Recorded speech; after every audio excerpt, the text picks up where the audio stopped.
Let's speak Korean.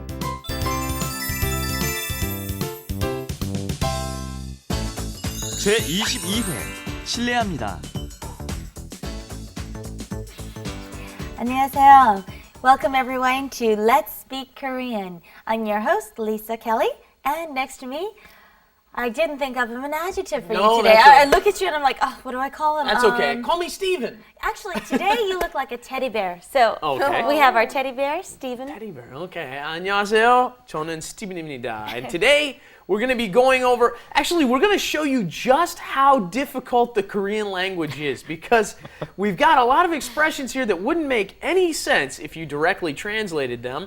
One of them being 실례합니다, which is excuse me when you're doing something a little impolite. Right. But you may notice that people on the street never say 실례합니다. It's only when you're interrupting somebody mostly that this gets used. Right. Okay, I get what you're saying by people on the street because here it's a very crowded country and it's considered okay when you bump people along when you're on the street and you don't have to say excuse me or 실례합니다. Well, but when you do bump into somebody, instead of saying that, you say 잠시만요 usually or 죄송합니다, I'm sorry. You don't say excuse me. The exact translation of excuse me would be more like 실례합니다, but that's not used when you're bumping into people or stuff like that. Well, anyway, that's the last thing I wanted you to say is how difficult the Korean language was. And I'm sure it's the last thing on our students' minds here. Hi, Mario. Hello, Lisa. Hi, Steve. 반갑습니다. 저는 미리암입니다. 안녕하세요. 저는 제이슨입니다. Okay, good. Try 반갑습니다 one more time.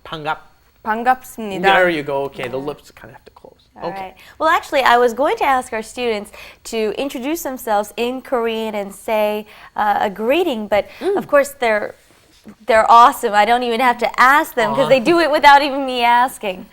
Anyhow, up till now, we have learned greetings and how to say hello and go shopping and do lots of different things with our friends, coworkers, and family. But today, we're going to learn a very formal situation, what you would say to someone that you don't know, which is probably something very handy with the Korean language. Okay, let's go and start in Let's Do It. Let's do it. 실례합니다. 어떻게 오셨어요? 미리암을 만나러 왔는데요.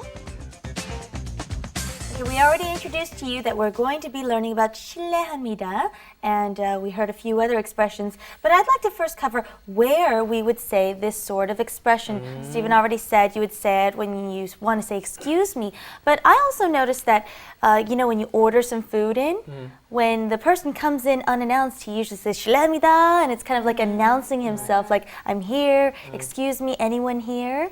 Pretty much when you are bumping in on somebody doing something, when somebody's busy doing something else, you walk in, you kind of interrupt them in some sense. You're going to be using... 실례합니다. Like this, when you want to interrupt someone. 실례합니다. Yeah, that's very good. Yeah, 실례합니다. Anyway, and notice the pronunciation here. It looks like it should be 실례, which is almost impossible to pronounce, isn't it? Yeah. How do you say 실례? Because the vowel is yeah. But what happens is, of course, it just ends up being pronounced 실례, 실례합니다, 실례입니다. Right. And 실례 in Korean actually means like a pardon or something that you've done wrong, which is why I guess it ends up being I'm sorry, excuse me. Okay, let's try it out first. 실례합니다. 실례합니다. Good. 실례합니다. Good.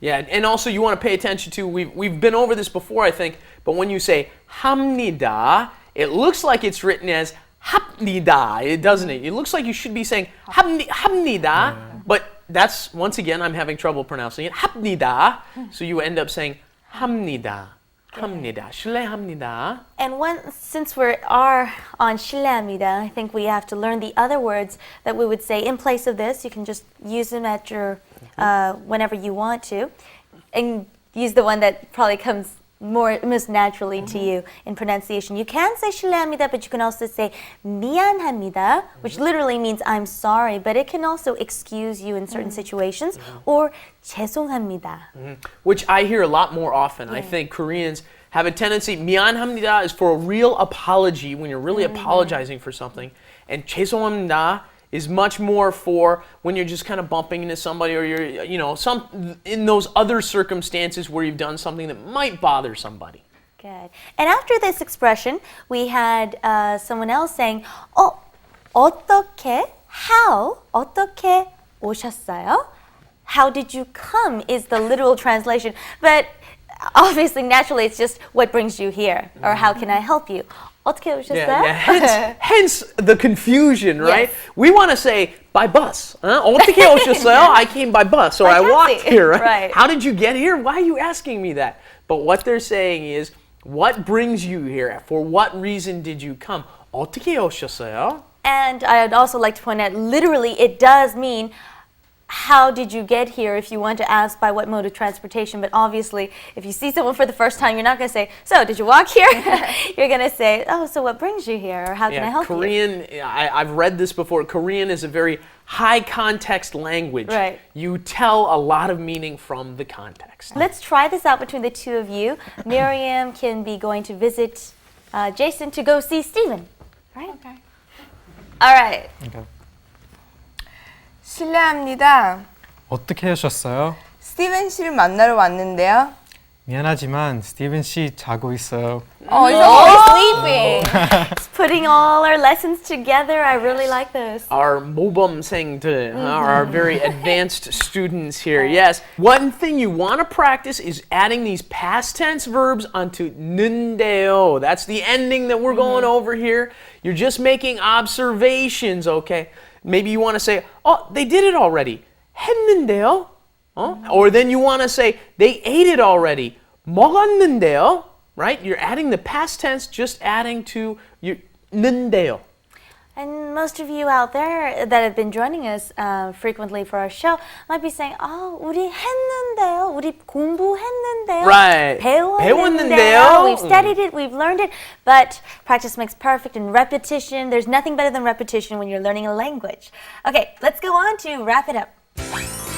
Wrap it up with Lisa. and Steven.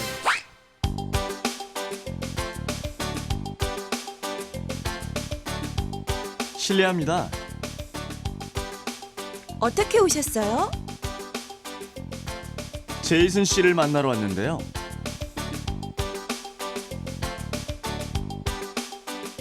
All right, we learned a very useful expression because you're going to run into people that you don't know or are not familiar with all the time. You're always going to new places. This is definitely something that you should have under your belt.